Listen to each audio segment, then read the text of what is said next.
ఈజీగా గుంతకాయ కర్రీ ఎలా చేసుకోవాలో చూసుకుందాం. ముందుగా గుంతకాయలు కట్ చేసుకొని మిరపకాయలు, టమాటాలు, ఉల్లిగడ్డలు పక్కకు పెట్టుకోవాలి. కడాయిలో నూనె పోసి ఉల్లిగడ్డలు, మిర్చీలు ఫ్రై చేసుకొని పక్కకు పెట్టుకోవాలి. అదే కడాయిలో పల్లీలు, టమాటాలు ఫ్రై చేసుకొని పక్కకు పెట్టుకోవాలి. అదే కడాయిలో కొంచెం నూనె పోసి పోపు గింజలు వేసి ముందుగా కాట్ పెట్టుకున్న గుంతకాయలు అలా ఫ్రై చేసుకోవాలి. ముందుగా రెడీ చేసుకున్న టమాటాలు, ఉల్లిగడ్డలు పేస్ట్ చేసుకోవాలి. ఉడికిన గుంతకాయలని పక్కకు పెట్టుకోవాలి.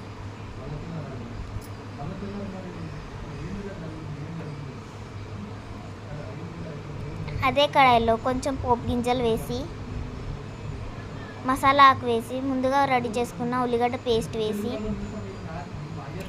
కరివేపాకు వేసి అల్లం పేస్ట్ వేసి కొంచెం పసుపు వేసి మంచిగా కలపాలి. తర్వాత టమాటా పేస్ట్ వేసి తగినంత వాటర్ పోసి మంచిగా కలుపుకోవాలి. కారం పొడి కొంచెం వేసుకోవాలి, ఉప్పు కొంచెం వేసుకోవాలి. ముందుగా రెడీ చేసుకుని పెట్టుకున్న గుంతకాయలు అల్లం వేసుకోవాలి. మీదంగా పుదీనా వేసుకొని మూత పెట్టేసుకొని కొద్దిసేపు ఉడకనిచ్చినాక అంతే, రెడీ మన టేస్టీ గుంతకాయ కర్రీ.